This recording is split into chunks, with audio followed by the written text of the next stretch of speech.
నమస్తే ఫ్రెండ్స్, నేను మీ Sravani. Welcome back to Sravani's kitchen. ఈ రోజు మన కిచెన్లో సింపుల్ వేలో చేసుకుని అటుకుల సమోసాలను చూపించబోతున్నాను. ఇవి చాలా టేస్టీగా త్వరగా ప్రిపేర్ చేసుకోవచ్చు. సమోసా అంటేనే మెయిన్గా చాలా మంది ఎలా ఫోల్డ్ చేయాలి, ప్రాపర్గా ఫోల్డ్ చేయకపోతే సరిగ్గా రావని అనుకుంటుంటారు. అలా టెన్షన్ పడకుండా, ఎక్కువ కష్టపడకుండా ఈజీ మెథడ్లో ఎలా ఫోల్డ్ చేసి చేసుకోవాలో క్లియర్గా చూపించబోతున్నాను. ఇక్కడ నేను ప్రిపేర్ చేసే ఈ క్వాంటిటీ అనేది ఈవినింగ్ టైంలో ఒక 5-6 సరిపోతుంది. ఎక్కువగా తినేవారికైతే ఒక 4కి బాగా సరిపోతుందండి. చూసారా, బయట నుండి క్రిస్పీగా కమ్మని స్టఫింగ్తో చాలా బాగా కుదురుతాయి. మరి ఎంతో టేస్టీగా ఉండే ఈ అటుకుల సమోసాలను ఇంతకీ ఎలా చేయాలో ఇప్పుడు చూపిస్తాను రండి. ముందుగా పిండిని కలపడానికి ఒక గిన్నెలోకి 1.5 కప్పు వరకు మైదా పిండిని తీసుకోండి. మనం బయట కొన్నట్లుగా సమోసాలు బాగా కుదరాలంటే మైదా పిండితోనే ప్రిపేర్ చేయాలి. ఇందులోనే ఒక 1/2 టీ స్పూన్ వామును తీసుకోండి. డైరెక్ట్గా వేయకుండా ఇలా చేతిలోకి తీసుకొని కొంచెం క్రష్ చేసి వేసామంటే ఫ్లేవర్ అనేది బాగా తెలుస్తుంది. అలాగే వాము వేయడం వలన ఇవి త్వరగా డైజెస్ట్ అవుతాయి. ఇందులోనే రుచికి సరిపడా ఉప్పుని, సమోసాలు ఎక్స్ట్రా క్రిస్పీగా రావడానికి 1.5 టేబుల్ స్పూన్ వరకు బొంబాయి రవ్వను తీసుకుంటున్నాను. సో ఇలా తీసుకున్న ఈ డ్రై ఇంగ్రీడియంట్స్ని ఒకసారి బాగా కలిపి ఇప్పుడు ఇందులోకి వేడి చేసిన నెయ్యిని ఒక 2 టేబుల్ స్పూన్ల వరకు తీసుకోండి. నెయ్యి ఇష్టం లేని వారు నెయ్యి ప్లేస్లో ఆయిల్ అయినా వాడచ్చు. ఇది వేడిగా ఉంది కాబట్టి ముందుగా ఇలా స్లోగా కలిపి ఆ తర్వాత రబ్ చేసినట్టుగా చేస్తూ పిండికి నెయ్యిని బాగా పట్టించండి.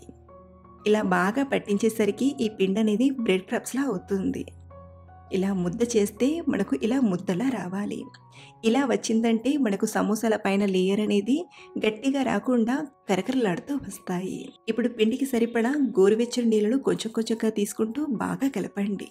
పిండిని మరీ సాఫ్ట్గా కాకుండా ఇలా సెమీ సాఫ్ట్గా కలిపి ఒక 10 నిమిషాలు నానబెట్టామంటే పిండి కరెక్ట్గా సెట్ అవుతుంది.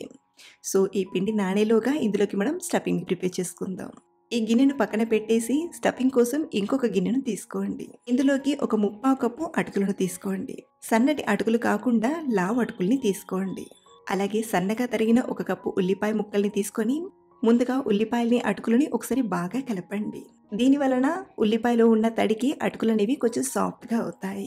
ఇప్పుడు ఇందులోకి ఒక 1/4 కప్పు క్యారెట్ తురుమును, సన్నగా కోసిన 2 పచ్చిమిరపకాయ ముక్కల్ని, కొంచెం కొత్తిమీరాకును, 1 టీ స్పూన్ కారం, 1 టీ స్పూన్ ధనియాల పొడిని, రుచికి సరిపడా ఉప్పుని, 1 టీ స్పూన్ చాట్ మసాలాని, 1/2 టీ స్పూన్ గరం మసాలా పొడి, 1/2 టీ స్పూన్ జీలకర్ర, 1 టేబుల్ స్పూన్ నిమ్మరసాన్ని తీసుకోండి. ఇలా కొంచెం నిమ్మరసం వేయడం వలన మనం స్టఫింగ్ తినేటప్పుడు కారంగా లైట్గా పులుపు తెలుస్తూ చాలా బాగా అనిపిస్తుంది. సో ఇలా నిమ్మరసాన్ని కూడా తీసుకున్నాక అంతా కలిసేలా బాగా కలపండి. మనం ఇలా స్పూన్తో కలిపామంటే అంత బాగా కలిసిపోదు కాబట్టి చేతితోనే కొంచెం మెదిపినట్టుగా చేస్తూ బాగా కలపండి. ఉల్లిపాయలో ఉన్న తడికి అటుకులనేవి ఇంకొంచెం సాఫ్ట్ అయిపోయి మనకు స్టఫింగ్ అనేది తయారవుతుంది. చూడండి, స్టఫింగ్ అనేది మనకు తయారైపోయింది. ఇప్పుడు ఇంకొక గిన్నెలోకి 1 టేబుల్ స్పూన్ వరకు మైదా పిండిని తీసుకొని ఇందులోకి కొన్ని నీళ్ళను తీసుకొని కొంచెం జారుడుగా పిండిని కలపండి. ఇది మనం సమోసా ఫోల్డింగ్ టైంలో అతికించడానికి అన్నమాట. సో ఇలా పిండి ముద్దలు లేకుండా బాగా కలిపి రెడీగా పక్కన ఉంచండి.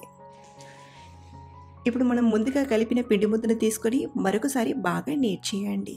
ఇలా ఒక 2-3 నిమిషాలు బాగా నీట్ చేశాక చిన్న నిమ్మకాయ సైజ్ అంత పిండి ముద్దను తీసుకొని మిగతా పిండి ఆరిపోకుండా కవర్ చేసి పక్కన పెట్టేయండి. ఇప్పుడు మనం తీసుకున్న పిండి ముద్దను ఒకసారి రౌండ్గా చేసి పొడి పిండిలో డిప్ చేసి రోల్ చేసుకుందాం. మరీ రౌండ్గా కాకుండా కొంచెం ఓవల్ షేప్లో చేయండి. అలాగే థిక్నెస్ అనేది మరీ లావుగా మరీ పల్చగా కాకుండా సెమీ థిక్నెస్గా ఈ వీడియోలో చూపిస్తున్నట్టుగా ఇలా చేయండి. సో ఇలా చేసిన దీన్ని ఇప్పుడు సమానంగా మధ్యలోకి ఇలా కట్ చేసి తీసుకుందాం. ఇప్పుడు దీనిపైన మనం అతికించడానికి తయారు చేసిన తడిపిండిని పెట్టి ఇలా సమానంగా ఫోల్డ్ చేయండి. ఊడిపోకుండా లైట్గా ఇలా ప్రెస్ చేసి ఇప్పుడు ఇందులోకి మనం తయారు చేసిన అటుకుల స్టఫింగ్ని తీసుకుందాం. సో ఇలా సరిపడా స్టఫింగ్ని తీసుకున్నాక మళ్ళీ చుట్టూ కొంచెం తడిపిండిని అప్లై చేసి లైట్గా ప్రెస్ చేస్తూ ఇలా బాగా క్లోజ్ చేయండి. ఎక్కడైనా ఓపెన్ అయినట్టుగా అనిపిస్తే అక్కడ కొంచెం తడిపిండిని పెట్టి క్లోజ్ చేసామంటే చక్కగా స్టిక్ అవుతుంది. ఇక్కడ నేను సింపుల్గా ఈవినింగ్ స్నాక్స్లోకి త్వరగా చేయడానికి అటుకుల స్టఫింగ్ని ప్రిపేర్ చేసుకున్నాను. మీరు కావాలంటే ఈ అటుకుల స్టఫింగ్ ప్లేస్లో ఆలు మసాలా, ఎగ్ బుర్జీ, కార్న్ మసాలానైనా ప్రిపేర్ చేసుకోవచ్చు. ఇలా ఈ మెథడ్లో మీరు ఫస్ట్ టైం చేసినా చాలా ఈజీగా చేసుకోవచ్చండి. ఇలాగే మనం ప్రిపేర్ చేసిన పిండి మొత్తం కూడా సమోసాలా చేసి తీసుకోవడమే. మనం తీసుకున్న ఈ క్వాంటిటీకి ఒక 16 వరకు సమోసాలు వచ్చాయండి. మరీ పెద్దగా మరీ చిన్నగా కాకుండా మీడియం సైజ్గా ప్రిపేర్ చేశాను. సో ఇలా ప్రిపేర్ చేసిన ఈ సమోసాలను మీడియంగా వేడవుతున్న ఆయిల్లోకి ఫ్రీగా పట్టేలా ఇలా తీసుకోండి. వీటిని ఎక్కువ మంట పైన ఫ్రై చేశామంటే పైన కలర్ వస్తుంది కానీ అంత కరకరలాడుతూ రావు. కాబట్టి మంటను మీడియం ఫ్లేమ్‌లో పెట్టి స్లోగా టర్న్ చేస్తూ బాగా ఫ్రై చేయండి. చూడండి, ఎప్పుడైతే సమోసాలు ఇలా బాగా ఫ్రై అయ్యి క్రిస్పీగా వస్తాయో అప్పుడు ఆయిల్ నుండి తీసుకోవడమే. ఇలాగే మిగతా సమోసాలని కూడా ఫ్రై చేసి తీసుకోవడమే. ఇక్కడ నేను చివర్లో కొన్ని ఘాట్లు పెట్టిన పచ్చిమిరపకాయల్ని అలాగే కరివేపాకును ఫ్రై చేసి తీసుకుంటున్నాను. ఇలా ప్రిపేర్ చేసిన ఈ సమోసాలను ఫ్రై చేసిన ఈ పచ్చిమిరపకాయ, ఉల్లిపాయ నంచుకుంటూ తింటే సూపర్ టేస్ట్ ఉంటుందండి. మీకు ఈ రెసిపీ నచ్చితే మీ ఫ్రెండ్స్ అండ్ ఫ్యామిలీకి డెఫినెట్‌గా షేర్ చేయండి. అలాగే ట్రై చేశాక మీకు ఎలా కుదిరిందో కింద కామెంట్‌లో షేర్ చేయడం మర్చిపోవద్దు. Thanks for watching.